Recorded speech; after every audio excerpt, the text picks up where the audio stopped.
ठीक है, चलो स्टार्ट करते हैं नाउ।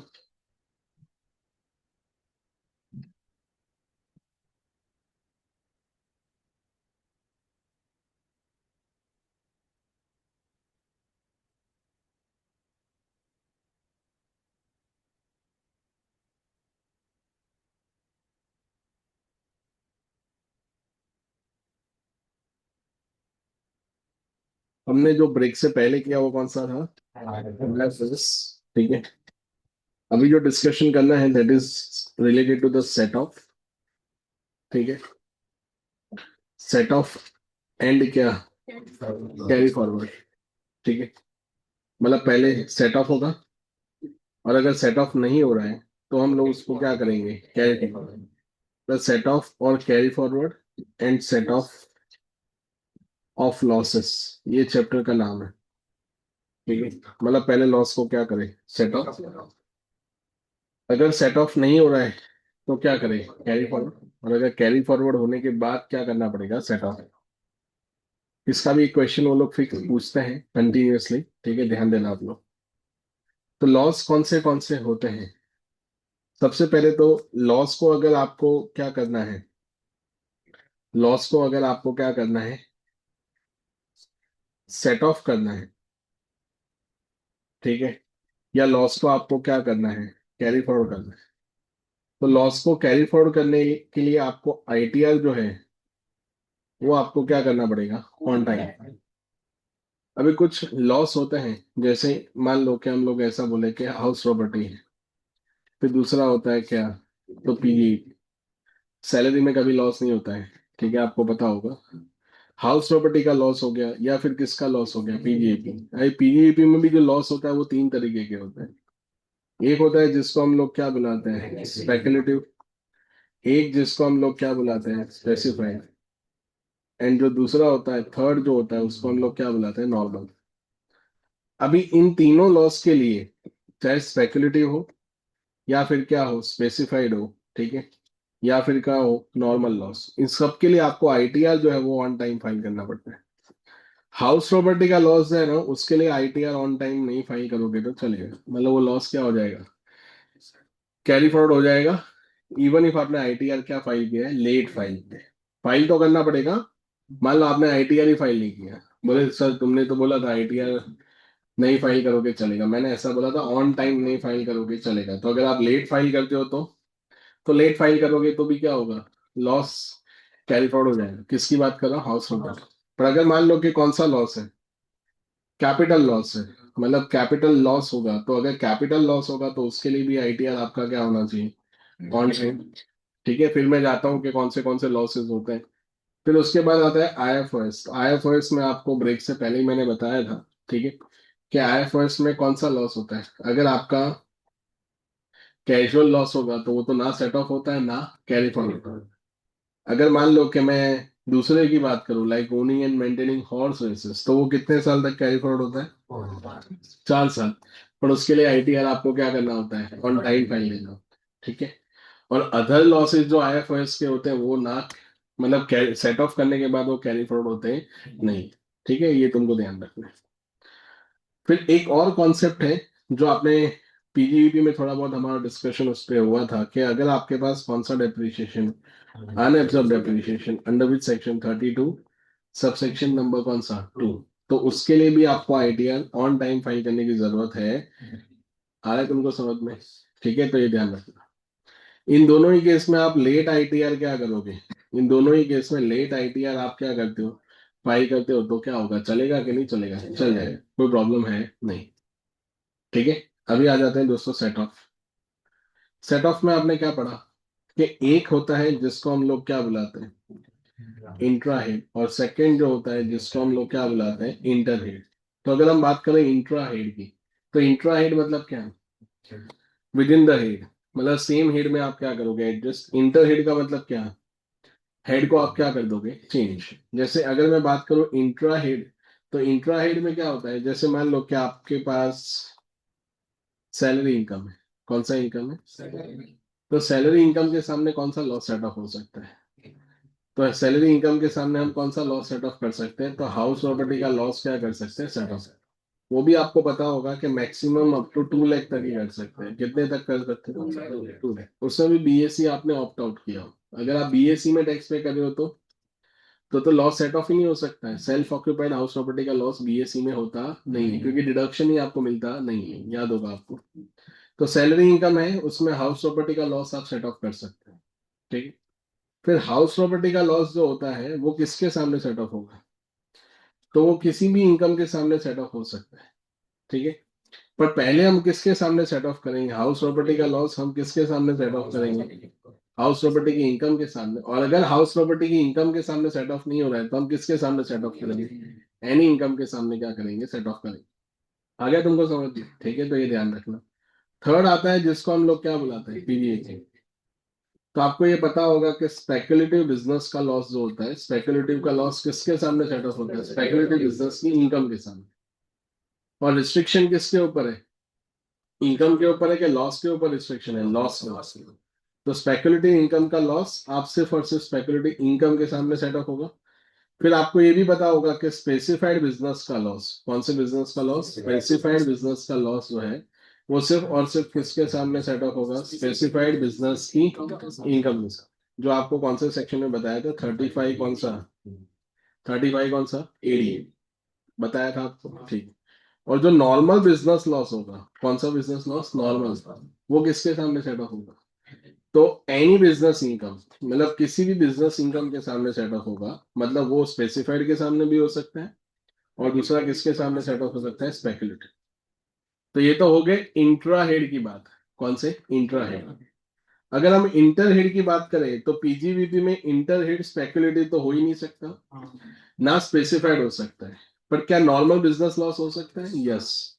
नॉर्मल बिजनेस लॉस किसके सामने सेट ऑफ हो सकता है? अगर दूसरे हेड के सामने सेट ऑफ करना चाहो तो किसी भी हेड के सामने, एक्सेप्ट किसको छोड़कर? सैलरी। मतलब सैलरी के सामने बिजनेस लॉस सेट ऑफ होता नहीं, बाकी सारे लॉस क्या हो जाते हैं? सारे किसी के सामने भी सेट ऑफ हो जाएगा। ठीक है। फिर आपको ये भी पता होगा कि अगर हम बात करें कौन सा वाला? Capital gain. ठीक है। तो कैपिटल गेन में दो तरीके के लॉस होते हैं, एक होता है लॉन्ग टर्म कैपिटल लॉस, दूसरा कौन सा होता है? Short term. Long term capital loss किसके सामने सेट ऑफ होगा? Long term capital gain. Short term capital gain किसके सामने सेट ऑफ होगा? Any capital gain. Long term सिर्फ लॉन्ग टर्म के सामने होता है, शॉर्ट टर्म किसी के सामने भी हो जाता है। वो आपको उनका थोड़ा समझना पड़ेगा कि लॉन्ग टर्म सिर्फ लॉन्ग टर्म के सामने क्यों। क्योंकि देखो लॉन्ग टर्म का टैक्स रेट क्या रहता है? लो। शॉर्ट टर्म का रेट क्या रहता है? हाई। तो लो रेट वाला लॉस हाई रेट वाली इनकम के सामने सेट ऑफ नहीं होता है। क्या बोला मैं? लो रेट वाला क्या लॉस हाई रेट वाली इनकम के सामने सेट ऑफ नहीं होगा। ये उनकी नीयत में ही खोट है, आप समझिए। पर लो रेट वाला क्या होगा? लो रेट वाला क्या होगा? इनकम जो है उसके सामने हाई रेट वाला लॉस क्या हो जाएगा? सेट ऑफ हो जाएगा। मतलब लॉन्ग टर्म कैपिटल गेन है और शॉर्ट टर्म कैपिटल लॉस है, तो हो जाएगा सेट ऑफ। समझ में आया? ताकि जब next time short term capital gain हो तो हमारे पास पहले इनकम से ही, मतलब पहली रुपये से ही टैक्स आना चालू हो जाएगा। ठीक है। बाकी तुमको अगर वो याद रखना है तो ऐसे याद रखना, लॉन्ग टर्म फिर शॉर्ट टर्म, पहले शॉर्ट टर्म, और अगर नहीं हुआ तो लॉन्ग टर्म। याद होगा आपको? ठीक। फिर आता है दोस्तों कौन सा इनकम? आईएफआरएस। तो आईएफआरएस में क्या रखना है? Owning and maintaining horse races. तो कितने साल तक कैरी फॉरवर्ड होगा? 4 साल तक। ठीक है। और वो सिर्फ उसी इनकम के सामने क्या होगा? Set of. And what about the casual income? अगर आपको कौन सा इनकम होता है बोलो? कैजुअल। तो कैजुअल इनकम में ध्यान ये रखना है कि कैजुअल इनकम के अंदर हम लोग क्या करेंगे? कोई लॉस सेट ऑफ होगा नहीं, और आईएफआरएस के जो अदर लॉस है वो सेट ऑफ होंगे, कैरी फॉरवर्ड नहीं होंगे। फिर इन सब में टाइम लिमिट होता है, आपको पता होगा। जैसे हाउस प्रॉपर्टी का लॉस है वो कितने साल तक कैरी फॉरवर्ड होता है? 8 साल तक कैरी फॉरवर्ड होता है। कितने साल तक? 8। पीजीईपी की बात करूं तो स्पेकुलेटिव कितने साल तक? 4। स्पेसिफाइड कितने साल तक कैरी फॉरवर्ड होगा? अनलिमिटेड ईयर्स तक। नॉर्मल बिजनेस लॉस कितने साल तक? 8। कैपिटल गेन कितने साल तक? 8। और आईएफआरएस में वो जो ओनिंग एंड मेंटेनिंग कौन सा वाला हॉर्स रेसेस होता है उसके लिए कितने साल है? सॉरी, कितने साल है? 4 साल। इन सब केसेस में आईटीआर आपको कंपलसरी फाइल करना है। जब आपका लॉस का ओरिजिन होता है, क्या होता है, ओरिजिन। किसको छोड़कर, हाउस प्रॉपर्टी का लॉस को छोड़कर। देखो, मैं वापस रिपीट कर देता हूँ। आईटीआर ऑन टाइम सिर्फ किसके लिए देखना है आपको, तो जो लॉस आप क्या करते हो, कैरी फॉरवर्ड। अगर आप लॉस को क्या करना चाहते हो, अगर आप लॉस को क्या करना चाहते हो, बोलो सेट ऑफ। तो अगर सेट ऑफ करना चाहते हो तो उसके लिए आईटीआर अगर आप क्या करोगे, लेट फाइल करोगे तो चलेगा। सेट ऑफ के लिए रिस्ट्रिक्शन नहीं है। रिस्ट्रिक्शन किसके लिए, बोलो कैरी फॉरवर्ड। दूसरा, अगर करंट ईयर का लॉस हुआ ना, तो ही ये रिस्ट्रिक्शन एप्लीकेबल होगा। मतलब मान लो कि जो लॉस है ना वो करंट ईयर का नहीं है, वो क्या है, ब्रॉड फॉरवर्ड है। ब्रॉड फॉरवर्ड बोले तो पहले से कैरी फॉरवर्ड आ रहा है, ठीक है। मतलब ये करंट ईयर का लॉस नहीं, पिछले साल का है। तो ब्रॉड फॉरवर्ड लॉस में अगर आप आईटीआर क्या करते हो, ब्रॉड फॉरवर्ड लॉस में अगर आप आईटीआर लेट फाइल करोगे तो भी क्या होगा, चलेगा। सिर्फ करंट ईयर के लॉस में ये रिस्ट्रिक्शन आता है। मतलब जिस ईयर में आपके लॉस का क्या हुआ है, ओरिजिन, उस ईयर में आईटीआर आपको क्या फाइल करना है, ऑन टाइम फाइल करना है। आई होप आपको ये पता होगा। समझ में आ रहा है मैं क्या बोलना चाहता हूँ, ठीक है। तो ये ध्यान रखना। अभी मैं दो नए पॉइंट आपको बताता हूँ, ध्यान से सुनना, ठीक है। ऐसे मैंने नॉर्मल लेक्चर में बताया, बट बहुत गहराई में डिस्कशन नहीं हुआ है। और आज मैं नहीं करूंगा गहराई में डिस्कशन, सिर्फ आपको याद करके रिकॉल करवा के, ठीक है। जैसे मान लो अमालगमेशन हो गया है, क्या हो गया है, तो अमालगमेशन होगा, तो अमालगमेशन में क्या होगा, तो जो अमालगमेटिंग कंपनी होगी और अमालगमेटेड कंपनी होगी। तो मान लो कि अब मेरा पुराना कंपनी, आपका नया कंपनी है, ठीक है। तो आपने मुझे आके टेक ओवर कर लिया, क्या कर लिया, टेक ओवर। तो सिर्फ टेक ओवर बिजनेस थोड़ी होता है, टेक ओवर असेट होगा, टेक ओवर लॉस होगा, सब कुछ होगा ना। सब अपनाना पड़ेगा, टेक ओवर होगा तो सब कुछ अपनाना पड़ेगा, समझ रहे हो। तभी लॉस भी तो होगा ना मेरा, ठीक है। तो मेरा लॉस है, पुरानी कंपनी का लॉस है, तो क्या वो नई कंपनी सेट ऑफ कर सकती है, तो आंसर इज यस, कर सकती है। पर अभी मान लो वो लॉस 5 साल पुराना था, कितने साल पुराना था, 5 साल। तभी तुमने अमालगमेशन किया, तो लॉस तो ओरिजिनली तो कितने साल तक कैरी फॉरवर्ड होता है, 8 साल तक ना। और मेरे पास जो लॉस है वो कितने साल पुराना है, 5 साल। इसका मतलब आपको रिमेनिंग 3 साल में वो लॉस क्या करना है, सेटल। यस और नो। बट ऐसा नहीं है इस केस में। अमालगमेशन में आपको फ्रेश टाइम लिमिट मिलेगा, एकदम ताजा वाला लिमिट मिलेगा। तो क्या होगा, बोलो। आपको नए फ्रेश क्या मिलेंगे, 8 साल, एकदम नीट एंड क्लीन 8 साल आप आपको दे देंगे। ये रिमेनिंग लाइफ में मिलेगा, रिमेनिंग लाइफ में नहीं मिलेगा, कितने साल में मिलेगा, 8 साल। याद रखोगे कि नहीं। डीमर्जर हुआ, क्या हुआ, डीमर्जर। तो डीमर्जर में जो लॉस होता है ना, वो असेट रेशियो में जाता है। कौन से रेशियो में जाता है, तो मान लो कि तुम्हारा 3 यूनिट है, ए बी सी, उसमें से तुम यूनिट यूनिट नंबर बी को अलग कर रहे हो। क्या कर रहे हो, यूनिट नंबर बी को अलग कर रहे हो। तुमने बोला कि बस बहुत हो गया, रहने दो, अब नहीं रहना साथ में। तो उसको तुमने अलग किया, तो उसको अलग करोगे तो उसको लॉस भी तो दोगे ना। तो लॉस कितना दोगे उसको, हम्म? अगर उसका ही लॉस है तो उसको पूरा दे दूंगा, पर मान लो समझ नहीं आ रहा कि लॉस किसका है, ठीक है। तो फिर आपको असेट रेशियो में डिस्ट्रीब्यूट करना है। कौन से रेशियो में डिस्ट्रीब्यूट करना है, असेट। नेटवर्क के रेशियो में नहीं है, कौन से रेशियो में, असेट। मतलब मान लो तीनों यूनिट का असेट 240 करोड़ का है, उसमें यूनिट बी का 70 करोड़ का असेट है, और टोटल लॉस 12 करोड़ का है। तो क्या करोगे, 12 crore multiply by 7 divided by 240, ये लॉस किसका, जो अलग हो रहा है ना, उसका। और बाकी का जो लॉस डीमर्ज कंपनी का रहेगा। इसमें दोस्तों फ्रेश लाइफ टाइम लिमिट नहीं मिलेगा, इसमें चोखा वाला लिमिट नहीं मिलेगा। इसमें रिमेनिंग लाइफ में एडजस्ट करना पड़ेगा। रिमेनिंग लाइफ मतलब, वो मान लो लास्ट लॉस जो था वो 5 साल पुराना था, तो अभी कितने साल मिलेंगे, और 3 साल आपको मिलेंगे। तो क्या याद रखोगे, बोलो। अमालगमेशन में क्या मिलेगा, फ्रेश। और डीमर्जर में क्या, पासी वाला। मतलब जो पुराना वाला लिमिट होगा वो तुमको मिलेगा, हाँ या ना। पर पासी वाले में लिमिट क्या है, याद रखने का, कौन सा रेशियो, पूरा क्या, असेट रेशियो में जाने का, असेट रेशियो में जाने। याद रखोगे तुम लोग, ठीक है। तो ये तुमको क्या रखना है, ध्यान रखना।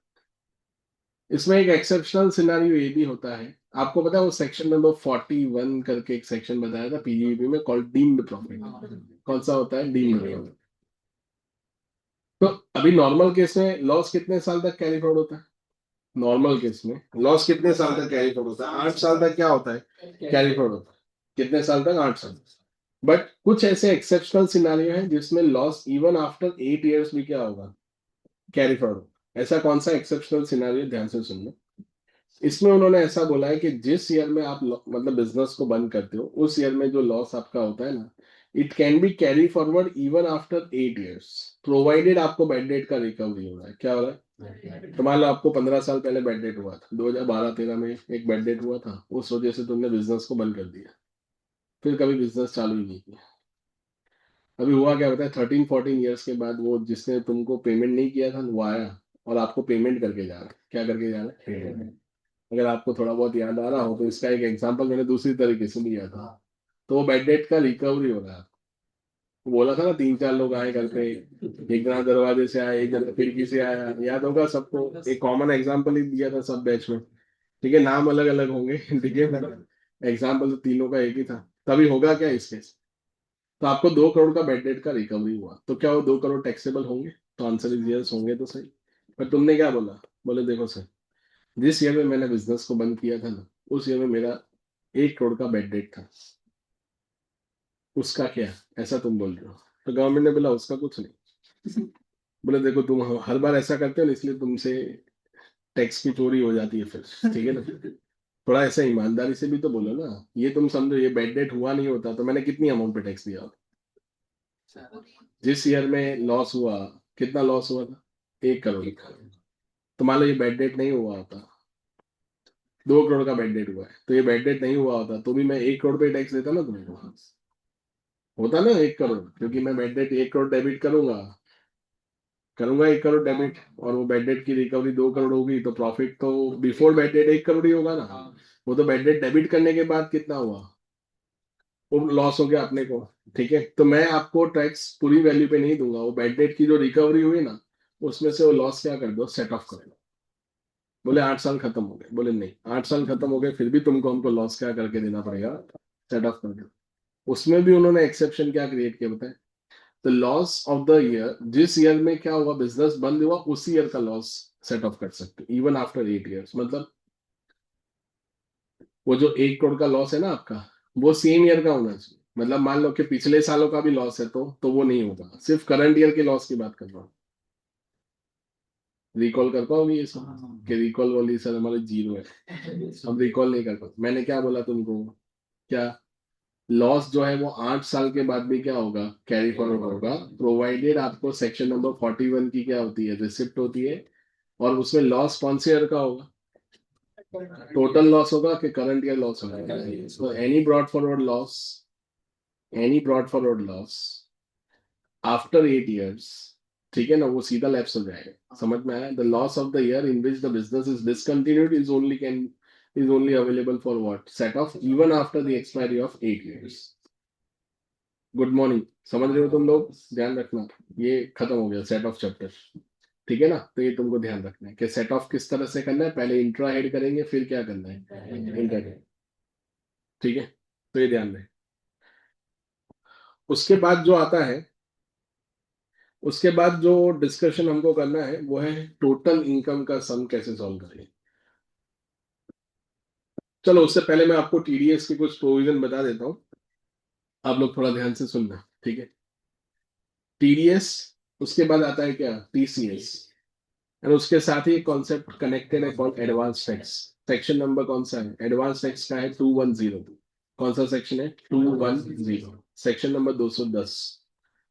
सेक्शन नंबर 210 में ये लिखा हुआ है कि अगर आपका टैक्स लायबिलिटी 10,000 से ज्यादा होता है, कितने से ज्यादा होता है, 10,000, तो आपको सारा पेमेंट टैक्स का जो है वो एडवांस टैक्स में पे करना होता है। ठीक है, एडवांस टैक्स की कितनी इंस्टॉलमेंट होती है? 4। पहला इंस्टॉलमेंट कब देना होता है? 15 जून।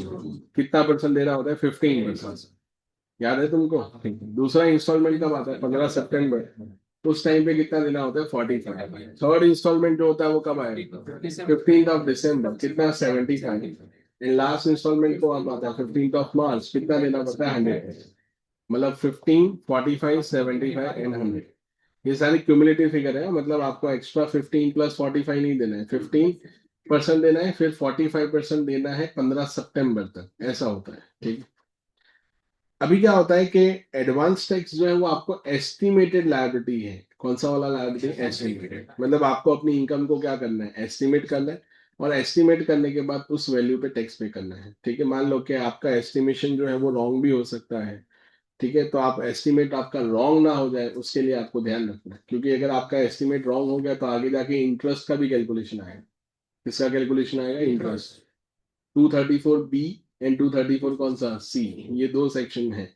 234 बी में आपने सुना होगा कि 90% एडवांस टैक्स पे करना होता है। कितना परसेंट? 90। अगर 90% से कम एडवांस टैक्स पे करते हो तो फिर उस केस में 234 बी में 1% पर मंथ के हिसाब से क्या देना होता है?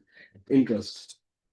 फिर 234 सी करके कॉन्सेप्ट है इंटरेस्ट का, कि जिसमें इंस्टॉलमेंट में इंटरेस्ट गिनना होता है। किसमें गिनना होता है? इंस्टॉलमेंट। तो अगर आपने मान लो पहले दो इंस्टॉलमेंट दिए ही नहीं और थर्ड इंस्टॉलमेंट में पूरा पेमेंट कर दिया, तो भी आपको इंटरेस्ट तो क्या करना है? 234 सी में पे करना है। उसमें कितना इंटरेस्ट रेट लगता है? 1%। 1% क्या? पर डे के पर मंथ? Per month. ठीक है, तो ये ध्यान रखें। अभी बात करते हैं टीडीएस का। तो टीडीएस में क्या था? कुछ इंपॉर्टेंट सेक्शंस हैं। 194 ए, देन सी, एच, आई, जे। क्या बोला मैं? 194 ए, सी, एच, आई, जे। ठीक है। उससे पहले मैं जो डिस्कशन करता हूँ वो है 194 सी का, पेमेंट टू कॉन्ट्रैक्टेंट। लिखा होगा नोटबुक में, तो नोटबुक निकालो। नोटबुक नहीं है तो फिर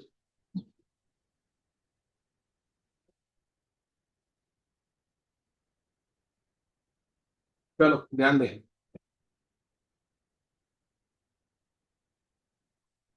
194 ए, सी, एच, आई एन कौन सा? जी। ध्यान देना। पहले सी का डिस्कशन करते हैं। पेमेंट टू क्या होता है? पेमेंट टू किसको? कॉन्ट्रैक्टर। इंक्लूडिंग आप पेमेंट किसको कर रहे हो? तो जो सब कॉन्ट्रैक्टर है उसको आपने क्या किया हुआ है? पेमेंट किया हुआ। ठीक है। तो पेमेंट टू कॉन्ट्रैक्टर में आपको लिमिट याद रखना है कि एक तो मॉनेटरी लिमिट है, कि सिंगल कॉन्ट्रैक्ट होगा, सिंगल कॉन्ट्रैक्ट तो उसमें कितना लिमिट है? 30,000। और एग्रीगेट करता हूँ, क्या करता हूँ दोस्तों? एग्रीगेट, तो कितना लिमिट है? 1 लाख। मतलब ओवरऑल लिमिट कितना है? एग्रीगेट करके कितना है? 1 लाख। और सिंगल पेमेंट में कितना है? 30,000। टीडीएस का रेट आपको पता होगा, 2% है। इंडिविजुअल और एचयूएफ में कितना है? 1%। और अगर कॉन्ट्रैक्टर सामने कंपनी हुआ तो कितना परसेंट टीडीएस डिडक्ट करे? 2%। जान रहे हो तुम लोग? ठीक है। फिर आता है एच, जिसमें हमने डिस्कशन किया था कमीशन एंड किसका? ब्रोकरेज का। तो कमीशन एंड ब्रोकरेज की अगर मैं बात करूं तो 15,000 रुपए तक कोई टीडीएस क्या करना है? डिडक्ट नहीं करना है। उसके बाद कितना परसेंटेज करना है? तो उसके अंदर कितना परसेंटेज करना है? 5%। याद रखोगे ना तुम लोग? तो कितना परसेंटेज करेंगे? 5% टीडीएस आपको क्या करना है? डिडक्ट करना है। फिर 194 आई, इसमें अमेंडमेंट हुआ है। ठीक है, ध्यान रखना। कितना परसेंटेज टीडीएस आपको डिडक्ट करना पड़ेगा? तो 194 आई में रेंटल पेमेंट पे टीडीएस डिडक्ट करना होता है। 2,40,000 तक कोई टीडीएस नहीं होता है। याद है तुमको? रेंटल पेमेंट पे 2,40,000 तक कोई टीडीएस नहीं है। 2,40,000 से ऊपर पेमेंट किया तो उसके अंदर दो पेमेंट है, आपको बताओ। एक 10% है, प्रॉपर्टी के ऊपर कितना है? 10%। और अगर आपने प्लांट एंड मशीनरी रेंट पे दिया है तो कितना परसेंटेज है? 2%। इसके साथ साथ एक और सेक्शन है, पता है? 194 आई बी। फिर एक और सेक्शन है आई सी। आई बी आपने शायद सुना हो। ठीक है ना? आई बी है, आई ए है, और कौन सा है? आई सी। आई ए की अगर हम बात करें, कौन सा वाला? आई ए। ध्यान से सुनना। आई ए में अगर आपने कोई प्रॉपर्टी, ध्यान दो, आई ए अगर आपकी बात करें तो अगर आपने कोई इमूवेबल प्रॉपर्टी को क्या किया है? परचेस किया है, और 50 लाख से ऊपर की प्रॉपर्टी, कितने से ज्यादा की? तो उसके अंदर बिल्डर को जब आप पेमेंट करते हो या सेलर को पेमेंट करते हो 50 लाख से ऊपर की जो प्रॉपर्टी है स्टैम्प ड्यूटी वैल्यू, तो उसमें 1% टीडीएस क्या करना है? डिडक्ट करना है। कितना percent? 1%। As a buyer, as a buyer आपको 1% टीडीएस डिडक्ट करना है, और वो 1% जाके गवर्नमेंट को क्या करना है? डिपॉजिट। जनरली टीडीएस डिपॉजिट करने के लिए आपके पास टान नंबर होना चाहिए। क्या होना चाहिए? टान नंबर। बट इन सब में टान नंबर की जरूरत है नहीं। ये हो गया आई ए। आई बी में अमेंडमेंट हुआ है। शायद इसमें ये डिस्कशन हुआ हो कि 50,000 से प्रॉपर्टी है, मतलब 50,000 से ज्यादा की प्रॉपर्टी आपने रेंट पे लिया हो, मतलब मंथली रेंट आप 50,000 से क्या पे करते हो? ज्यादा। ठीक है, तो उस केस में 5% टीडीएस डिडक्ट करना है, जिसको कम करके गवर्नमेंट ने अभी कितना परसेंट कर दिया है? 2%। कितना कर दिया है? 2%। वापस मैं रिपीट करता हूँ, कितना परसेंटेज कर दिया है? 2%। और उसमें भी डेट आपको दे रखी होगी नीचे, 1 अक्टूबर 24 ऑनवर्ड्स। 2% है। पहले कितना परसेंटेज था? 5%। उसको कम करके अभी कितना कर दिया उन्होंने दोस्तों, 2% टीडीएस डिडक्ट। तो जो लोग हाई रेंट पे करते हैं, प्रॉपर्टी का क्या पे करते हैं, हाई रेंट, उनके लिए ये सेक्शन बना है। नॉर्मली टीडीएस आपको कब डिडक्ट करना होता है, बोलो, जिस दिन तुम बुक में एंट्री करते हो और जिस दिन तुम क्या करते हो, पेमेंट करते हो, which ever is earlier. But 194 IB में ऐसा है कि जब आप पेमेंट करते हो तभी आपको टीडीएस क्या करना है, डिडक्ट करना है। कब करना है बोलो, पेमेंट, या तो जिस मंथ में आपका वैकेंसी होता है, last vacancy, which ever is earlier, उस मंथ में आपको टीडीएस डिडक्ट करना है। तो मान लो कि तुमने 1 लाख रुपए की रेंट वाला प्रॉपर्टी लिया है, रेसिडेंशियल प्रॉपर्टी, तो उसमें भी टीडीएस क्या होगा, एप्लीकेबल होगा। रेट कितना लगेगा, अभी कितना है, 2%। पहले कितना परसेंटेज था, 5। तो आपके स्पाइरल में 5% होगा। 1 अक्टूबर 2024 ऑनवर्ड्स कितना हो चुका है, 2%। ठीक है। फिर 194 आई बी हो गया ये। फिर आता है 194 कौन सा, जे। 194 कौन सा, जे। जे में क्या होता है, 4 पेमेंट है। एक है प्रोफेशनल सर्विसेज का, फीस फॉर प्रोफेशनल सर्विसेज, उसके बाद रॉयल्टी, फिर क्या था, technical services, fees for technical services, and remuneration to क्या होता है, डायरेक्ट। याद है, ठीक है ना, और नॉन कम्पीट फीस भी होगा। अभी इन सब में लिमिट 30,000 का है। कितने का है, 30,000। सिर्फ एक जगह लिमिट नहीं है, वो है डायरेक्टर के पेमेंट में। तो डायरेक्टर के पेमेंट पे आपको टीडीएस क्या करना है, डिडक्ट कर देना है विदाउट एनी थ्रेशोल्ड। मतलब क्या, कि आप डायरेक्टर को पेमेंट किया 20,000, तो उसमें कंपलसरी टीडीएस क्या करना है, डिडक्ट कर देना है। टीडीएस का रेट कितना लगेगा दोस्तों, तो टीडीएस का रेट 10% लगेगा, बट एक जगह पे 2%। 2% कहाँ पे है, फीस फॉर टेक्निकल सर्विसेज आप पढ़ोगे ना, तो उसमें कितना परसेंट दे रखा होगा, 2%। क्या बोला मैं, फीस फॉर टेक्निकल सर्विसेज होगा तो कितना, 2%। ऐसा क्यों, क्योंकि 194 सी और 194 जे में कॉन्ट्राडिक्शन हुआ था। बाद में सीबीडीटी ने बोला कि नहीं, गवर्नमेंट को ये इंटीमेट किया कि नहीं, आप 10% मत रखो, फीस फॉर टेक्निकल सर्विसेज में कितना रखो, 2%। क्योंकि fees for technical services contractor जैसा ही पेमेंट होता है। तो 194 सी में क्या था, कॉन्ट्रैक्टर, तो उन्होंने 194 जे में भी एफटीएस के लिए कितना रखा, 2%। बाकी सब में कितना रखा है, 10%। लेकिन एक और जगह पे 2% है, that is a BPO, business processing outsourcing unit. जो कॉल सेंटर्स वगैरह होते हैं, उन सब पे मुझे कितना परसेंट करना है, बोलो, 2%। बाकी सब जगह पे कितना रहेगा, 10%। तो 2% कहाँ पे, दो जगह पे, कौन सा, एक टेक्निकल सर्विसेज और दूसरा कौन सा, बिजनेस प्रोसेसिंग आउटसोर्सिंग यूनिट। इन दोनों जगह पे कितना परसेंटेज लगाना है, 2%। उसके बाद जो अमेंडमेंट हुआ, एक हुआ 194 कौन सा, क्यों, देखो दोस्तों, ज्यादातर है ना टीडीएस जो है ना, ज्यादातर टीडीएस सर्विस वाले पेमेंट पे ही होता है। कौन से वाले पेमेंट पे, सर्विस। गुड्स वाले पेमेंट को वो लोग हाथ नहीं लगाते, क्योंकि सर्विस में क्या होता है, 10% तुम टीडीएस कट कर दोगे तो सर्विस प्रोवाइडर को ज्यादा प्रॉब्लम नहीं आएगी। बट गुड्स वालों को तुम 10% कट कर दोगे तो उसका तो मार्जिन ही 2-3% होता है। उसमें तुम 10% काट लोगे तो 6-7% का उसको लोन लेना पड़ेगा।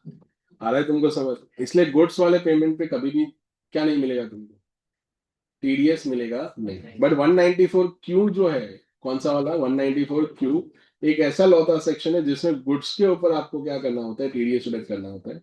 उसके अंदर टीडीएस का रेट कितना है, सुनना और समझना, टीडीएस का रेट कितना है, 0.1%। कितना परसेंटेज है, 0.1% आपको टीडीएस डिडक्ट करना है। बट उसमें ये ध्यान रखना है कि प्रोवाइडेड आपका परचेस 50 लाख से ज्यादा हो और आपका टर्नओवर 10 करोड़ से क्या हो, ज्यादा, तो ही आपको 194 क्यू में टीडीएस क्या करना है, डिडक्ट।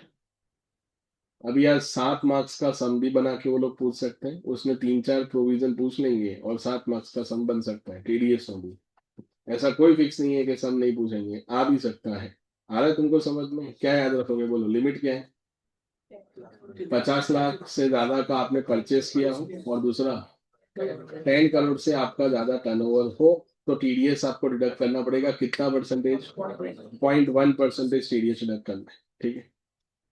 सबसे इंपॉर्टेंट है 194 कौन सा, एंड टीडीएस ऑन किसके ऊपर, टीडीएस ऑन किसके ऊपर, आप क्या करते हो, कैश विड्रॉल। कैश विड्रॉल मतलब आपने अपने बैंक अकाउंट में से कैश उठाया, क्या उठाया, कैश। तो गवर्नमेंट ने क्या बोला, बोले देखो तुम कैश उठाओगे, हमको कैश से नफरत है, तो अगर तुम कैश उठाओगे तो हम टीडीएस उठाएंगे। ठीक है। 1 करोड़ से ज्यादा का कैश विड्रॉ करते हो आप अपने अकाउंट से, कितने से ज्यादा, 1 करोड़ पूरे साल में, तो 2% टीडीएस कट होगा एक्सेस बैलेंस में, मतलब पूरी बैलेंस में नहीं, एक्सेस। मतलब आपका 1 करोड़ रुपए कैश हो चुका है, तो अभी पैसा नहीं उठाना। मान लो फिर भी जाके तुमने 3 लाख उठाया, तो 1 करोड़ 3 लाख पे 2%, के 3 लाख पे 3 लाख, ये ध्यान रखो। मैं वापस रिपीट कर देता हूँ, 1 करोड़ तक टीडीएस नहीं होगा, 1 करोड़ से क्रॉस होगा तो पूरी वैल्यू पे नहीं आएगा, एक्सेस बैलेंस पे आएगा। दूसरा, अगर आपने आईटीआर नहीं फाइल किया है, क्या नहीं फाइल किया है, आईटीआर, तो फिर वो 1 करोड़ की जगह लिमिट हो जाती है 20 लाख। कितनी हो जाती है, 20 लाख। तो ये फिर और डिफॉल्टर अंडर सेक्शन 139 कि आप अपना आईटीआर नहीं फाइल करते हो, तो 20 लाख तक कोई टीडीएस नहीं।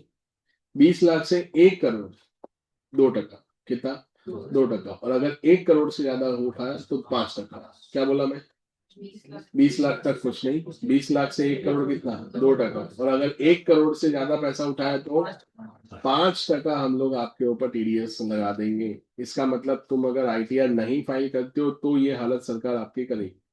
आई होप आपको समझ में आ रहा है, ठीक है। तो टीडीएस का ये प्रोविजन था 194 एंड कैश विड्रॉल का। डन ना, ठीक है। तो ये ध्यान रखना। तो आपको एमसीक्यू में ये पूछ सकते हैं कि तुमने आईटीआर नहीं फाइल किया है तो आपके लिए टीडीएस का रेट कितना रहेगा, तो इट डिपेंड्स कि कितना है, 2% 5%। ओके, तो 2% कब लगेगा, जब आपका आईटीआर फाइल हुआ है और 1 करोड़ के बाद आप पेमेंट विड्रॉ करते हो तो, ठीक है। उसके बाद एक और सेक्शन है कॉल्ड 194, कौन सा, एम, याद है किसी को। 194 एम जो है ना, it is nothing but the outrage version of 194 C, then H, and कौन सा, जी, सी एच एंड जे। अभी मैं बात करूँ ना, ए सी एच आई जे, ये सारे बिजनेस टीडीएस है। बिजनेस टीडीएस मतलब 194 ए में ऐसा होता है कि मैं इंटरेस्ट पे करता हूँ। क्या पे करता हूँ, इंटरेस्ट। तो वो इंटरेस्ट के पेमेंट पे मुझे 10% टीडीएस कट करना होता है। जैसे मैंने तुमसे लोन लिया, तुम मान लो एसोसिएट कंपनी हो, ठीक है, मैंने तुमसे 10 करोड़ का लोन लिया, उसमें मैं तुमको पूरे साल में 80 लाख रुपीज इंटरेस्ट पे करता हूँ। 8% पे लोन लिया है तुमसे, तो गवर्नमेंट ने क्या बोला, अच्छी बात है लोन लिया, बट हमको इसमें 194 ए में 10% टीडीएस मांगता है। मतलब कितना टीडीएस दो हमको, 10%। तो आपको टीडीएस कट करके देना पड़ेगा, किसको, गवर्नमेंट को। और अगर तुम टीडीएस कट नहीं करोगे तो क्या होगा, पीजीबी में बताया तो सही, अगर आप टीडीएस कट नहीं करते हो तो 30% वो एक्सपेंडिचर क्या हो जाता है, डिसअलाउ हो जाता है ना, डिसअलाउ। तो यहाँ पे इंटरेस्ट पे आपको कितना टीडीएस डिडक्ट करना है, 10%। सी में कॉन्ट्रैक्टर का पेमेंट था, एच में किसका था, ब्रोकरेज का, आई में किसका था, रेंटल का, और जे में क्या था, प्रोफेशनल सर्विसेज। तो अभी ध्यान से सुनना, ये आ सकता है एग्जाम। 194 एम, 194 एम में उन्होंने ऐसा बोला है कि जो पेमेंट सी एच और किसमें कवर होते हैं, 194 एम में उन्होंने ऐसा बोला कि जो पेमेंट्स आपके किसमें कवर होते हैं, सी एच और किसमें कवर होते हैं, जे, वो सिर्फ और सिर्फ कौन से पेमेंट्स होते हैं, मतलब बिजनेस पेमेंट है ये। जैसे मैंने बोला ना, सी एच और कौन सा, जे, ये कौन से पेमेंट है, बिजनेस के पेमेंट्स। तो उन्होंने एक नए पेमेंट की बात की कॉल्ड 194, कौन सा, तो 194 एम। उसमें उन्होंने ऐसा बोला कि मान लो कि तुम कोई पर्सनल पेमेंट कर रहे हो, कौन सा पेमेंट कर रहे हो, पर्सनल। तो पर्सनल पेमेंट अगर मान लीजिए कि किसमें नहीं आया, पर्सनल पेमेंट किसमें नहीं आया, सी एच और जे में तो नहीं आएगा, क्योंकि पर्सनल पेमेंट बिजनेस पेमेंट में तो कवर होता नहीं। तो जैसे मैं एक एग्जांपल देता हूँ कि मान लो कि आपने घर बनाने के लिए कॉन्ट्रैक्टर को हायर किया है, और वो कॉन्ट्रैक्टर को तुम 5 करोड़ का पेमेंट कर रहे हो। कितना पेमेंट कर रहे हो, 5 करोड़। तो मान लो कि तुमने घर बनाने के लिए किसी कॉन्ट्रैक्टर को हायर किया, तो उसमें तो टीडीएस लगेगा ही नहीं। क्यों नहीं लगेगा, क्योंकि ये आपका बिजनेस पेमेंट है, कि ये तो पर्सनल पेमेंट है, पर्सनल। तो इस केस में हमको कोई टीडीएस डिडक्ट करने की जरूरत नहीं है। फिर गवर्नमेंट को लगा कि यार ये तो थोड़ा लूफोल जैसा लग रहा है। क्या लग रहा है, लूफोल। तो उन्होंने ऐसा बोल दिया, बोले एक काम करो, अगर तुमने 50 लाख रुपए से ज्यादा पेमेंट किया, कौन सा पेमेंट किया, 50 लाख, तो 194 एम में आपको कितना परसेंट टीडीएस डिडक्ट करना पड़ेगा, 5%। कितना बोलो, 5%। क्यों 5%? उन्होंने बोला है कि हम लोगों को ये 5% एडिक्वेट लगता है, और पेमेंट कितने से ज्यादा होना चाहिए, 50 लाख। बट यही मान लो, यही कॉन्ट्रैक्टर जो है ना, वो मैंने मेरी फैक्ट्री बिल्डिंग के लिए रखा हुआ है कि मुझे फैक्ट्री का काम करवाना है, तो फिर 194 एम में नहीं आएगा पेमेंट, फिर किस में आ जाएगा, बोलो 194 किस में आएगा, सी में आएगा। तो बताओ एम क्या है, कुछ अलग है कि सी एच और जे का एक्सटेंडेड वर्जन ही है, सी एच और जे का एक्सटेंडेड वर्जन ही है, पर पेमेंट कितने से ज्यादा होना चाहिए बोलो, 50 लाख से ज्यादा। मान लो कि तुमने किसी लॉयर को हायर किया, तो लॉयर कौन सी सर्विसेज में आएगा, प्रोफेशनल, वो तो 194 जे में आएगा। अभी तुम बिजनेसमैन नहीं हो, तुम सैलराइड पर्सन, तुम्हारी सैलरी 10 करोड़ है, ठीक है, तुम्हारे पे किसी ने डिफेमेशन का केस कर दिया, मानहानि का केस ठोक दिया, अभी तुमने बोला कि बहुत बड़ा चार्ज मांग रहा है, तो तुमने सुप्रीम कोर्ट के लॉयर को ही क्या किया, हायर किया। सुप्रीम कोर्ट का लॉयर बहुत बड़ा लॉयर है, ठीक है, नामचीन लॉयर है, मान लो तुमने बोला कि 1 करोड़ फीस दूंगा सर, क्या दूंगा, 1 करोड़ फीस, पर मेरे इमेज पे और मेरे कैरेक्टर पे कोई दाग नहीं आना चाहिए, ठीक है। बोले 1 करोड़ में सब हो जाता है, ठीक है, हो गया सब, इसमें सब आ गया सर, ठीक है, इसमें हम लोग हरिद्वार का टूर भी करवा देंगे तुमको, ठीक है, पूरा शुद्धिकरण पूरा कर देंगे।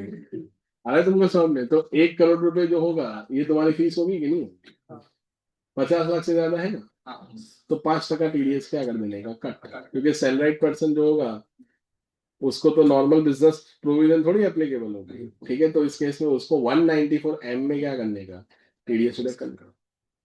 आई होप आपको समझ आ रहा है। मान लो मुंबई में आपको एक फ्लैट लेना है, 40 करोड़ का फ्लैट है, कितने का, 40 करोड़।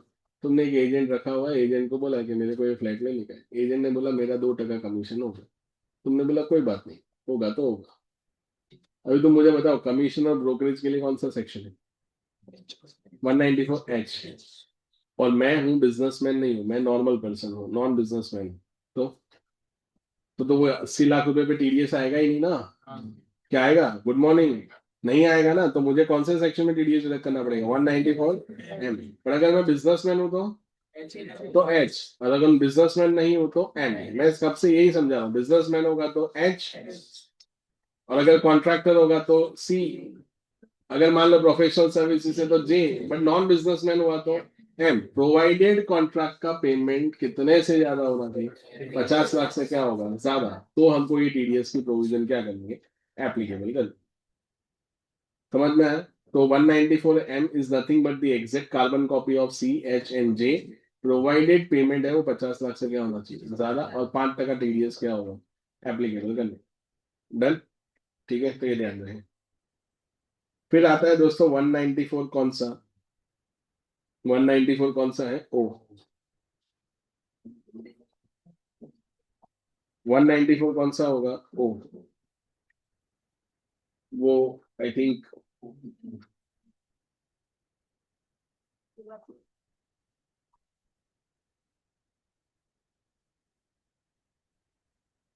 नहीं है क्वेश्चन, मतलब है नहीं। 194 ओ किसका है मैं समझा देता हूँ, ध्यान दें, कोई ज्यादा लोड लेने की जरूरत नहीं है, मैं यहाँ पे बता देता हूँ, ठीक है। 194 O stands for the e commerce participants, जो होते हैं ई कॉमर्स पार्टिसिपेंट्स मतलब क्या, कि जो इलेक्ट्रॉनिक कॉमर्स ऑपरेटर के लोग थ्रू क्या करते हैं, बिजनेस करते हैं, उनके पेमेंट पे आपको 194 ओ में टीडीएस क्या करना होता है, डिडक्ट करना, ठीक है। 5 लाख रुपए तक कोई टीडीएस आपको डिडक्ट करना नहीं होता है, 5 लाख से ऊपर जाएगा तो आपको टीडीएस क्या करना है, डिडक्ट करना है। और टीडीएस का रेट इसमें कितना परसेंटेज है, 0.1%, ये तुम लोग ध्यान रखो, कितना परसेंटेज टीडीएस का रेट है, 0.1% टीडीएस का रेट रहेगा किसके अंदर, 194 ओके। 5 लाख रुपए तक कोई टीडीएस आपको डिडक्ट करने की जरूरत है नहीं, ओके, ठीक है, तो ये ध्यान रखें। उसके बाद एक सेक्शन और है, ये तो बहुत रेयर केस में आ सकता है, 194 पी, याद है ये भी नहीं पता। 194 पी में क्या होता है, स्पेसिफाइड सीनियर सिटीजन, कौन से senior citizen, specified senior citizen नहीं, specified senior. Specified senior citizen का मतलब ये होता है कि ऐसे अंकल जी जिनका एज 75 ईयर से क्या है, ज्यादा है, और जीवन में सिर्फ पेंशन और एफडी का इंटरेस्ट आता है, उस एज में तो यही एक्सपेक्ट कर सकते हैं, ठीक है, कि इंट्राडे का सट्टा मारा है, सुबह उठा बोले मजा नहीं आ रहा है, सट्टा मारा, ठीक है, ऐसा तो कुछ होगा नहीं। तो पेंशन या तो फिर क्या होता है बोलो, जाग रहे हो ना तुम लोग, ठीक है ना, पेंशन या तो फिर क्या होता है, एफडी का इंटरेस्ट आता है। तो उस केस में ये अंकल को आईटीआर फाइल करने की कोई जरूरत है नहीं, प्रोवाइडेड उनको अपना डेटा दे देना है, क्या दे देना है, डेटा, किस चीज का डेटा दोगे, पेंशन और एफडी दोनों सेम बैंक होगा। ठीक है, अभी ऐसा नहीं होगा कि पेंशन आपका स्टेट बैंक में आता है, एफडी तुमने बीओबी में करवाया है। ऐसा करना है तो कर सकते हो, पर उस केस में आपको स्पेसिफाइड बैंकर अपॉइंट करना पड़ेगा।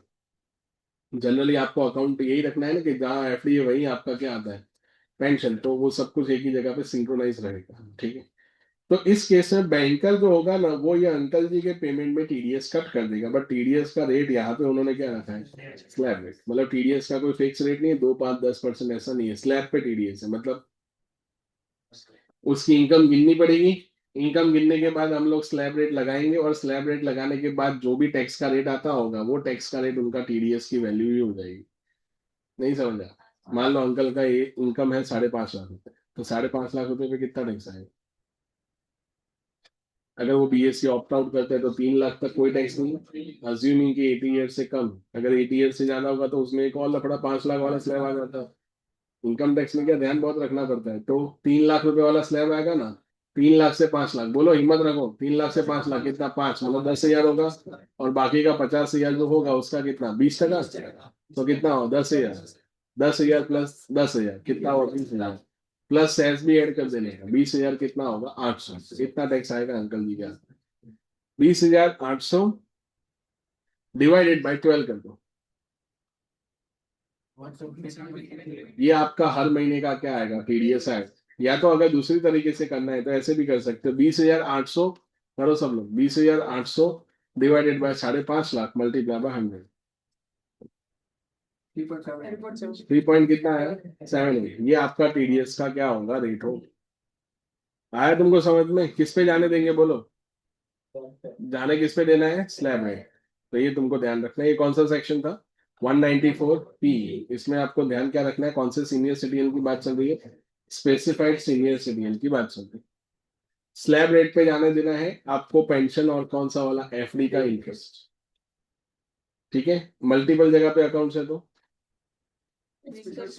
कैसे पता चलेगा कि आपकी कहाँ पे एफडी और क्या है? तो आपको एक स्पेसिफाइड बैंकर अपॉइंट करना पड़ेगा। अभी यार तुम कहीं पे भी बोलोगे, मान लो एसबीआई को जाके बोलोगे कि हमारा बीओबी में एफडी है, अब उसका भी टीडीएस डिडक्ट करो, तो वो बोले सर क्या है यार, ये तो कैसी बात कर रहे हो, आप हमारे यहाँ एफडी करवा दो, हम अच्छा इंटरेस्ट रेट आपको देंगे। तो वो टीडीएस के कंप्लायंस छोड़ के मार्केटिंग स्कीम में उतर जाएगा। बोले इसका बीओबी का कस्टमर आया, तोड़ो इसको, समझ रहे हो ना मैं क्या बोल रहा हूँ? तो ऐसा कुछ वो लोग ट्राई करेंगे। डन। अंकल बोले मैं इतनी सारी डिटेल दे दूं, इससे अच्छा आईटीआर ना फाइल कर दूं, तेरे को पेंशन की भी डिटेल दूं, फिर किसकी डिटेल दूं, एफडी की भी डिटेल दूं, फिर एटीसी का डिडक्शन दे रहा हूँ उसका भी डिटेल दूं, तो अभी बचा क्या, कुछ बचा?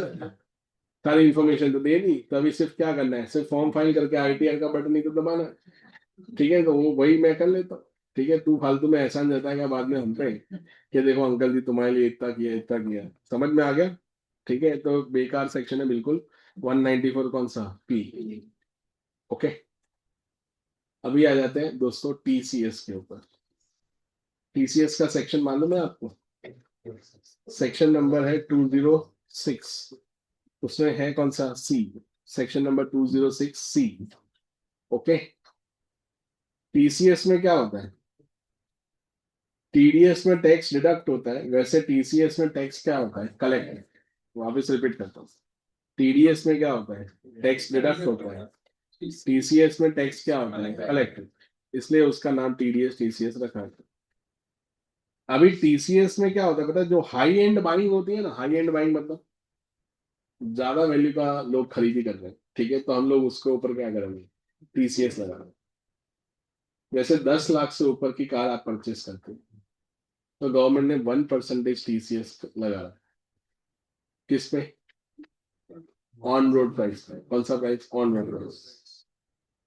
ठीक है, मतलब तुमने कार खरीदा 12 लाख का है, उसमें आरटीओ, इंश्योरेंस, म्यूनिसिपल टैक्स, ये सब कुछ मिला के 14,50,000 का गाड़ी है। ठीक है, जीएसटी भी आ गया उसमें, तो अभी टीसीएस किस पे लेने का, एक्स शोरूम प्राइस पे लेने का, तो ऑन रोड प्राइस पे लेने का, ऑन रोड प्राइस पूरी वैल्यू पे लेने का, 14 लाख किस पे, 50,000। मान लो सर बेसिक प्राइस है ना वो 8.5 लाख है, फिर सब कुछ ऐड करते करते 10 लाख से ऊपर चला गया तो भी कर देने का। 10 लाख से ऊपर का आपके पॉकेट से तो 10 लाख से ज्यादा ही वैल्यू जा रहा है ना। एक शोरूम प्राइस कितना है वो अपने को शोरूम में थोड़ी घुमाने का है, गाड़ी रोड पे घुमाने का है। हाँ है, तो हमको तो कौन सा प्राइस देखने का, एक्स शोरूम प्राइस देखने का कि ऑन रोड प्राइस देखने का? ठीक है ना, तो ये तुमको ध्यान। दूसरा आपको क्या ध्यान रखना है, आपने अगर पढ़ा हो उसमें तेंदुलीज होगा, पार्किंग लॉट होगा, दिख रहा है आपको? उसमें 2% टीडीएस आपको क्या करना होता है, डिडक्ट करना होता है। तेंदुलीज वगैरह होगा तो उस केस में हम लोग कितना परसेंट करेंगे, 5%। समझ रहे हो मैं क्या बोल रहा हूँ? ठीक है। बहुत ज्यादा यूटिलिटीज और एनर्जी बेस्ड प्रोक्योरमेंट्स अगर आपने किए हैं, ठीक है, मिनरल्स वगैरह है तो उसमें 1% होगा। स्क्रैप आपने क्या किया है तो कितना होगा, 1%। ये याद रखना, ये सब किसमें आएगा, एमसीक्यू में वो लोग पूछ सकते। ठीक है, ध्यान रखना। जो है ना बवाल जो है वो किसके बीच में बताया, सेक्शन नंबर 206C, और एक सेक्शन है कौन सा, 1H। आपको ये पता हो तो पहले तो पता होना चाहिए। 206C कौन सा, 1H नहीं पता। वर्सेस कौन सा है, 194 कौन सा है, इन दोनों के बीच में झगड़ा हो गया। क्या हो गया, उस हद तक बात पहुंच चुकी है। ठीक है, क्या झगड़ा क्या हुआ देखना। 194 क्यू में ऐसा है, ये किसका सेक्शन है, टीडीएस के। और 206C 1H किसका है, टीसीएस। टीडीएस है और दूसरा कौन सा है, टीसीएस। तो अगर हम बात करें, जैसे क्या होता है दोस्तों टीडीएस का, तो इसमें ऐसा है कि 50 लाख से ज्यादा का, कितने से ज्यादा का, 50 लाख से ज्यादा का अगर आपने क्या परचेज किया बोलो, गुड्स क्या किया, परचेज की, तो जो बायर होगा ना, कौन, बायर, उसको 0.1% टीडीएस क्या करना है, कट करना है। क्या बोला मैं, बायर को करना है। और टर्नओवर कितना होना चाहिए, टर्नओवर कितना होना चाहिए, 10 करोड़ से ज्यादा। ये बिल्कुल एग्जैक्ट रेप्लिकेशन है। बट यहाँ पे टीसीएस में किसका टर्नओवर देखना है, टीसीएस में टर्नओवर किसका देखना है, बायर का देखना है कि सप्लायर का देखना है, सप्लायर। मतलब मान लो कि मैं यहाँ पे रखूं कि यहाँ पे एबीसी लिमिटेड है और यहाँ पे बीसीए लिमिटेड है। ठीक है, एबीसी ने कुछ गुड्स परचेस किए, एबीसी का टर्नओवर कितना है, तो एबीसी का टर्नओवर 12 करोड़ है। ओके। और एबीसी ने बीसीए से कितना गुड्स परचेस किए हैं, सिर्फ 40 लाख का पूरे साल में। तो क्या 194 क्यू एप्लीकेबल होगा, नहीं होगा। क्यों नहीं होगा, क्योंकि 50 लाख से कम का परचेस।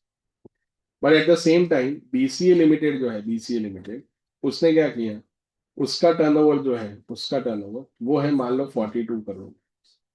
तो at the same time BCA limited ने ईबीसी लिमिटेड को गुड्स बेचा, वो भी कितने का होगा, इसने खरीदा 40 का होगा तो इसने बेचा भी 40 का ही होगा ना। तो 206C1H जो है ये एप्लीकेबल नहीं होगा। तो सर ये एप्लीकेबल कब होगा, मैं समझाता हूँ। मान लो इसका परचेस 60 लाख है और यहाँ पे टर्नओवर जो है ना वो 8 करोड़ है। ठीक है, तो अब क्या होगा, तो क्या 194 क्यों एप्लीकेबल होगा, स्टिल नहीं एप्लीकेबल होगा। क्यों, क्योंकि टर्नओवर 10 करोड़। बट क्या टीसीएस एप्लीकेबल होगा, तो आंसर इज यस। क्यों, क्योंकि इसका टर्नओवर कितना है, 42 करोड़। कितना टर्नओवर है, 42 करोड़ रुपीज। और यहाँ पे आप देखोगे तो कितनी अमाउंट है, बीसीए लिमिट का कितना अमाउंट, कितना बोलो, 60 लैक्स है। तो हम लोग इसके अंदर क्या कर देंगे, टीसीएस क्या करेंगे, एक कितना परसेंटेज करना है, 0.1। आवड़ेगा? ठीक है, तो ये तुमको क्या रखना है, ध्यान रखना है, एबीसी लिमिटेड और कौन सा वाला, बीसीए। ठीक है, तो पहले हम लोग क्या अप्लाई करेंगे बोलो, पहले हमको अप्लाई क्या करना है, 194 कौन सा, क्यू। और दूसरा हम लोग क्या अप्लाई करेंगे बोलो, 206C1 कौन सा होगा, एच। पहले 194 क्यू अप्लाई करने का, फिर 206C क्या करने का, 1H अप्लाई। हाँ या ना, के ऊपर से जा रहा है। ठीक है, तो ये ध्यान रखना। तो ये था कौन सा वाला डिस्कशन हुआ अपना, टीडीएस। देन कौन सा वाला, टीसीएस। ठीक है, ये आ सकता है एग्जाम में, 206C कौन सा, 1H। और दूसरा आपको क्या ध्यान रखना है बोलो, दूसरा आपको क्या ध्यान रखेंगे हम लोग, एडवांस टैक्स।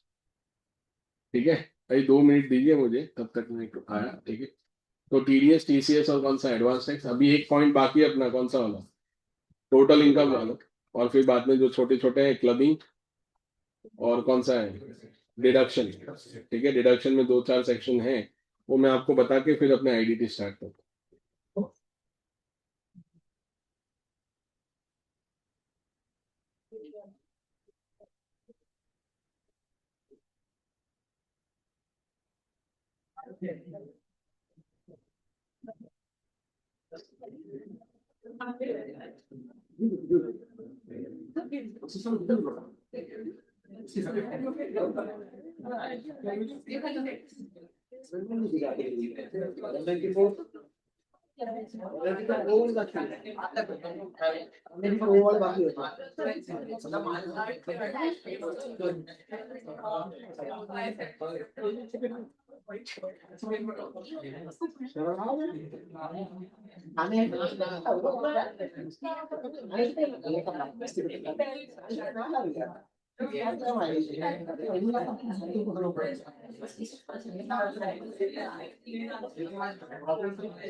सर हमने लड़ा इसको मारो ये एक्सेलरेशन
પછી તમે પછી જ્યારે તમે 24-25 માં આવ્યા ને ત્યારે જેને માણસો તમારો મેડિટેટ કર્યો હતો એ તમને પૈસા આવી જાય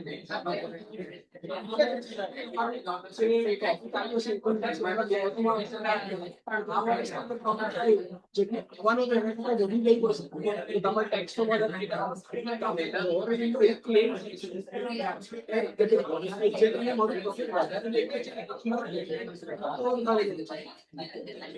એટલે છે ને આપણો સંપૂર્ણ છે ને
टोटल इनकम करू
चलिए आगे बढ़ते हैं।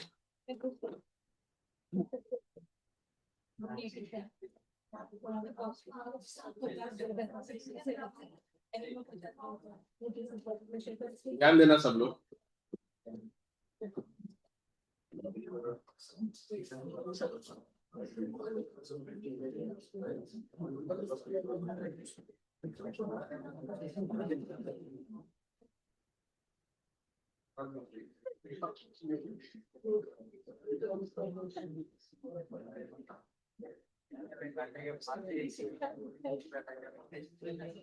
अभी स्पेशली ध्यान देना, अगर हम बात करें टोटल इनकम, सो उसको दो कैटेगरी में हम लोग डिवाइड करते हैं।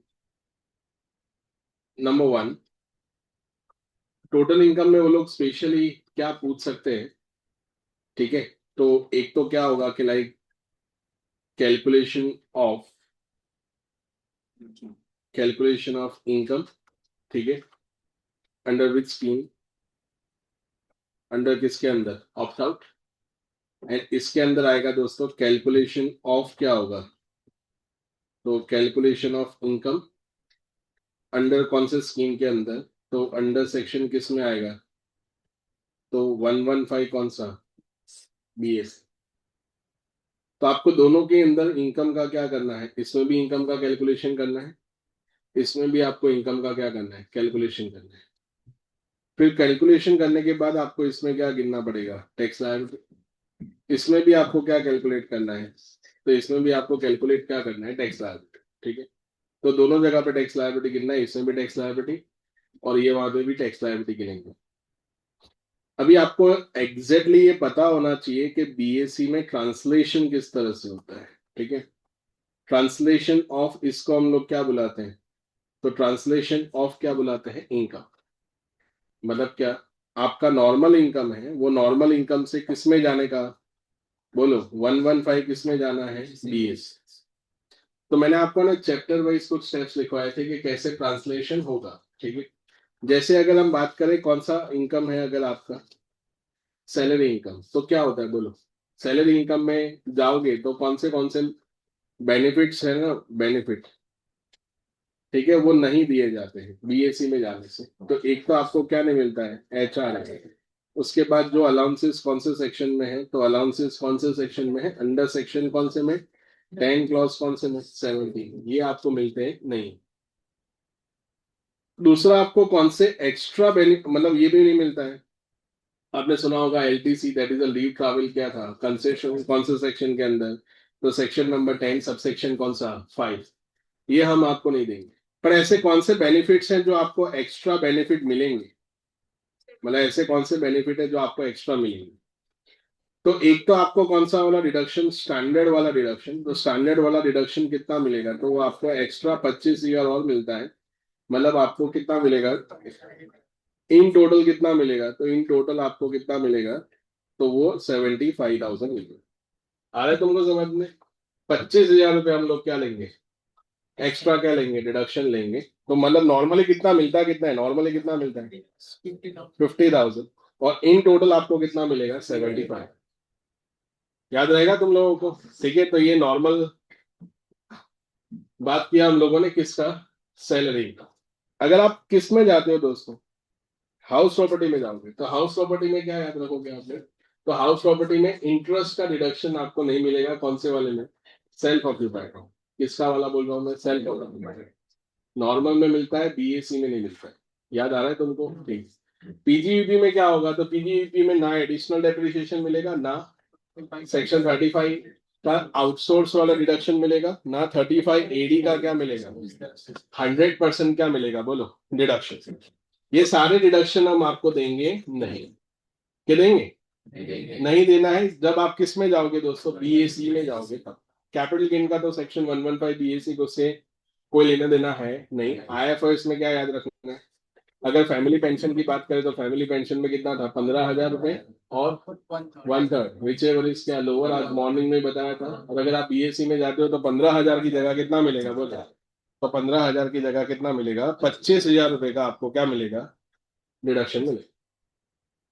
आवड़ेगा के ऊपर से जा रहा है आपको, ठीक है। तो ये तुमको क्या रखना है, ध्यान रखना है, ठीक है। तो ये टोटल पेंशन की हमने बात की, सेक्शन नंबर कौन सा, 115 कौन सा, बीएससी। अगर आप ऑप्ट आउट करते हो तो सारे बेनिफिट्स मिलते हैं, नहीं करते हो तो नहीं मिलते। एक तो पूरा चैप्टर ही नहीं मिलता है, जो डिडक्शन अंडर चैप्टर कौन सा वाला, 6A, उसका तो कोई डिडक्शन आपको मिलता ही नहीं है। 80C से लेकर 80U का एक भी सेक्शन नहीं मिलेगा। हाँ, लेकिन उसमें मैंने आपको 4 सेक्शन का लिस्ट लिखवाया था। बीएससी में जाओगे तो कौन से सेक्शन का डिडक्शन आपको मिल जाएगा, तो एक था 80CCD subsection number 2, that is employers contribution to NPS notified pension scheme, उसका मिल जाए। फिर एक आपको बताया था 80JJA, वो पता है आप अपने यहाँ पे नए वर्कमैन रखते हो जिनका सैलरी 25,000 से कम हो, जिन्होंने मिनिमम 240 दिन काम किया हो, जिन्होंने पीएफ में क्या किया हो, पार्टिसिपेट किया हो, उसका हम आपको डिडक्शन दे देंगे।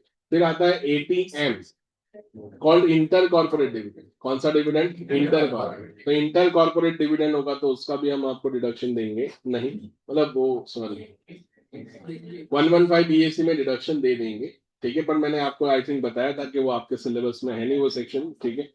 और एक और था 80CCH, वो अग्निवीर वाला, ठीक है। तो अग्निवीर फंड में जाओगे तो हम आपको उसका क्या देंगे, डिडक्शन दे देंगे, even if you are paying tax under which section 115। उसके अलावा और कोई डिडक्शन आपको मिलने वाले नहीं है, ये तुमको ध्यान रखना। तो बीएससी में जाओगे तो एक तो पूरा चैप्टर स्किप हो जाएगा, कौन सा वाला, डिडक्शन, ओके। फिर आपको टोटल इनकम निकाल के उसका क्या गिनना पड़ेगा, टैक्स लायबिलिटी।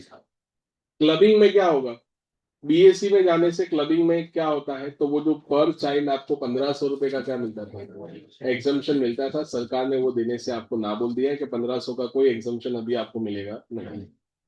सेट ऑफ में कोई लेना देना है नहीं। सेट ऑफ में तो यही ध्यान रखना है कि जो पुराना वाला लॉस होगा, अगर कोई स्पेसिफाइड बिजनेस का लॉस होगा तो वो लैप्स करवाना पड़ेगा। मतलब जिस दिन आप 115 किस में शिफ्ट हुए बोलो, जिस दिन आप 115 बीएससी में शिफ्ट हुए उस दिन अगर आपका कोई ऑलरेडी लॉस पड़ा हुआ है तो वो लॉस क्या करेंगे हम, लैप्स करेंगे। कौन सा लॉस, एक तो आपका स्पेसिफाइड बिजनेस का लॉस, दूसरा अगर आपका अनएब्सॉर्ब डेप्रिसिएशन है, और अगर अनएब्सॉर्ब डेप्रिसिएशन में एडिशनल डेप्रिसिएशन की वैल्यू इंक्लूडेड है, कौन सी वैल्यू, एडिशनल, तो उसको भी मुझे क्या करवाना पड़ेगा, लैप्स। क्योंकि एडिशनल डेप्रिसिएशन तो नहीं मिलता है ना अगर आप किसमें आ गए एक बार 115 बीएससी में आ गए। पड़ेगा, ठीक है, तो ध्यान रखिए। तो ये बात हमने कर ली किसका, ये हमने किसका बात किया, टोटल इनकम के कैलकुलेशन में ध्यान। क्वेश्चन नंबर 5A किसका था, सेट ऑफ का, और 5B किसका था, टोटल। मुझे ऐसा अंदर से बहुत फीलिंग आता है कि क्वेश्चन नंबर 5A में वो लोग इस बार क्या पूछेंगे, टीडीएस या टीसीएस का क्या पूछ सकते हैं, कंबाइंड सम पूछ सकते हैं 7 मार्क्स। ठीक है ना, मेरे को कोई न्यूज नहीं मिला है, मैं आपको से बता रहा हूँ, ठीक है, तो ये तुम लोग ध्यान रखो। ठीक है, तो हो सकता है ये पॉइंट आपको देखने को मिले। ठीक है, डिडक्शन वाला पॉइंट वो लोग क्वेश्चन नंबर 5B में ही क्या करेंगे, इनकॉर्पोरेट करेंगे, तो ये तुमको क्या रखना है, क्या छोटे छोटे पॉइंट्स हैं, फटाफट में बताया तो। एक तो आपको पता होना चाहिए किसका, क्लबिंग का। क्या होता है ये क्लबिंग, आपने अपनी इनकम किसी और को दे दी थी, गवर्नमेंट ने ऐसा बोला कि ऐसा क्यों करते हो, आप अपनी इनकम किसी और को क्यों देते हो, तो किसको दिया तुमने, किसको, तो मान लो कि इनकम किसको दिया, स्पाउस को, या तो आपने इनकम किसको दे दिया, माइनर चाइल्ड, तो उस इनकम को हम लोग क्या करेंगे, क्लब कर देंगे in the hands of transferor. किसके हाथ में क्लब करेंगे, in the hands of transferor. Transferor बोले तो जिसको हमने प्रॉपर्टी क्या किया है, ट्रांसफर किया है, जिसने किया है उसको हम ट्रांसफरर बोलेंगे। ठीक है ना, तो ये तुमको ध्यान रखना है, तो ट्रांसफरर है, और यहाँ पे तुमने इनकम किसको ट्रांसफर किया है, स्पाउस पे। समझ रहे हो, ठीक। तो वो इनकम को हम लोग क्या कर देंगे, क्लब कर देंगे, किसके हाथ में क्लब कर देंगे, जिसने वो प्रॉपर्टी को क्या किया है, ट्रांसफर किया है। आपको मैंने बताया था कि स्पाउस में क्या होता है कि अगर आपने प्रॉपर्टी ट्रांसफर किया होगा तो रेंटल इनकम क्लब करेगा। दूसरा, अगर आपने क्या ट्रांसफर किया है, मान लो कि प्रॉपर्टी की जगह आपने मान लो कि कोई असेट ट्रांसफर किया है जिसमें कोई मॉनेटरी पेमेंट आता है, जैसे बॉन्ड्स वगैरह है, डिबेंचर्स है, उन सब का क्या आ रहा है, इंटरेस्ट आ रहा है, तो उसको भी हम लोग क्या कर देंगे, क्लब कर देंगे। किसके हाथ में क्लब करना है, इन द हैंड्स ऑफ किसके हाथ में, ट्रांसफरर के। समझ आ रहा है मैं क्या बोल रहा हूँ, ठीक है। फिर ये भी आपको बताया था कि एसएससी ऐसी कंपनी में सब्सटेंशियली इंटरेस्ट रखता है और वहां पे स्पाउस क्या कर रहे हैं, जॉब कर रहे हैं, और उनके पास कोई टेक्निकल या कोई ऐसी प्रोफेशनल क्वालिफिकेशन नहीं है टू जस्टिफाई द रेम्यूनरेशन। ठीक है ना, तो उसको भी हमको क्या करना पड़ेगा, क्लब करना पड़ेगा in the hands of the person जिसके पास उस कंपनी का क्या होता है, सब्सटेंशियल इंटरेस्ट होता है। माइनर चाइल्ड की भी इनकम क्लब करनी है, बट माइनर चाइल्ड ने अगर अपने एफर्ट से कुछ पैसा कमाया है तो उसको क्लब करने की जरूरत नहीं है। मतलब माइनर चाइल्ड ने स्टेज एक्टिंग, सिंगिंग करके, डांस परफॉर्मेंस करके, ठीक है ना, कुछ पैसा कमाया है तो उसको हमको टैक्सेबल करने का नहीं है। दूसरी इनकम को हम लोग कब क्लब कर देंगे, 1500 रुपए का क्या देंगे, exemption. Second generation income club होगी नहीं, सिर्फ फर्स्ट जनरेशन इनकम ही क्लब होगी। मतलब स्पाउस के केस में इनकम का क्रिएशन हो रहा है, मतलब इनकम में से इनकम बनेगा तो वो क्लब नहीं होगा, सिर्फ फर्स्ट जनरेशन इनकम ही हमको क्या करना है, क्लब करना। फिर ये भी आपको समझाया था कि आपने प्रॉपर्टी की जगह तुमने कैपिटल गिफ्ट में दिया है, क्या गिफ्ट में दिया है, कैपिटल, और वो कैपिटल अगर वो बिजनेस में इन्वेस्ट करते हैं, कौन इन्वेस्ट करते हैं, स्पाउस, तो वो जो प्रोपोर्शनेट प्रॉफिट होता है उसको हमको क्लब करना पड़ता है, किसके हाथ में, स्पाउस के हाथ। याद होगा वो फॉर्मूला भी आपको बताया था, amount gifted by the spouse on the first day of previous year divided by total capital invested in the business on the first day of previous year multiply by क्या करना है, प्रॉफिट। क्या loss club होगा, yes. Income club होगा तो loss भी तो हम लोग क्या करेंगे, क्लब कर। जरूरी नहीं है कि हम लोग क्या करेंगे, सिर्फ और सिर्फ इनकम को क्लब करेंगे, इनकम और लॉस दोनों क्या होगा, बोलो, इनकम और लॉस दोनों को हमको क्या करने का, क्लब करने का। किसके हाथ में, in the hands of the transfer, मतलब जो एसएससी होगा उन दोनों के हाथ में हम लोग क्या कर देंगे, क्लब। आवड़ेगा, के ऊपर से ही है, बस इतना ही है क्लबिंग चैप्टर में, और कुछ क्लबिंग में है नहीं। ठीक है, इसमें सिर्फ एक डिफिकल्ट पॉइंट आता है, वो फाइनल में हम डिस्कस करते हैं कि मान लो एचयूएफ होता है और उसका पार्टीशन होता है, क्या होगा, पार्टीशन। तो बिफोर पार्टीशन सारी इनकम एचयूएफ के कर्ता के हाथ में टैक्सेबल होती है, आफ्टर पार्टीशन जो होगा वो इंडिविजुअल मेंबर्स के हाथ में क्या होगी, टैक्सेबल होगी। ठीक है, जिनको जिनको जितना स्टेक मिला है उसके अकॉर्डिंग होगा। तो मान लो फैमिली का पार्टीशन हुआ, मिस्टर एक्स है, उनकी वाइफ है, उनका एक माइनर चाइल्ड है, तीनों को स्टेक मिला है, किसको मिला है, तीनों को। तो जो माइनर चाइल्ड है उसकी इनकम हमको पेरेंट्स के हाथ में क्लब करनी पड़ेगी। कौन से पेरेंट्स के हाथ में क्लब करेंगे, जिसकी इनकम क्या होती है ज्यादा, उसमें हम लोग क्या करते हैं, क्लब करते हैं। डन, ठीक है। बाकी फिर एक और चैप्टर है वो आईटीआर वाला, जो आपको बताया था सेक्शन नंबर 139, उससे मैंने आपको बोला था कि filing of ITR and the verification of ITR both are equally important. Verification of ITR paper tough निकला तो थियरी में आ सकता है कि आईटीआर को वेरीफाई कौन कर सकता है। तो आईटीआर में वेरिफिकेशन इंडिविजुअल कर सकता है। इंडिविजुअल अवेलेबल नहीं है तो पावर ऑफ अटर्नी पे वो लिख के ये दे सकता है कि मेरे बिहाफ पे ये वेरिफिकेशन करेगा। However, power of attorney is not required in case if the taxpayer is not in the mental state to sign the power of attorney. How can he sign that document without any consent? और presence of mind नहीं होगा तो power of attorney पे sign कैसे? HUF में कौन verify करेगा ITR? करता। कंपनी में कौन करेगा? मैनेजिंग डायरेक्टर, या तो जिसने आर्टिकल ऑफ एसोसिएशन के थ्रू जिसने उसको क्या किया है, ऑथोराइज किया है, पावर दिया है, ठीक है, वो करेगा। ठीक है, तो ये सब लोग क्या कर सकते हैं, उसको वेरीफाई कर सकते हैं। अगर पॉलिटिकल पार्टी होगा तो सीईओ वेरीफाई करेगा। अदर केस में पार्टनरशिप फर्म है तो उसका डेजिग्नेटेड पार्टनर उसको वेरीफाई करेगा। आ सकता है एग्जाम में 7 मार्क्स में। Verification of ITR is very very important. अगर आप वेरीफाई नहीं करोगे आईटीआर तो आपका रिफंड विथहेल्ड हो जाएगा। रिफंड विथहेल्ड मतलब आप अपना आईटीआर फाइल करके चलोगे और रिफंड मिल जाएगा आपको। रिफंड कब मिलेगा? जब आपने आईटीआर को क्या किया है, फाइल किया है, प्लस उसका क्या किया है, वेरिफिकेशन। वेरिफिकेशन के लिए कुछ नहीं करना है, आपको आधार कार्ड के नंबर पे क्या आएगा, ओटीपी आएगा। वो ओटीपी आपको आधार कार्ड वाला डाल देना है, ठीक है। तो you will get what, verification. और अगर मान लो आधार ओटीपी से नहीं करना है तो फिजिकली भी कर सकते हो, बट फिजिकल कॉपी आपको बेंगलुरु सीपीसी यूनिट में भेजनी पड़ेगी।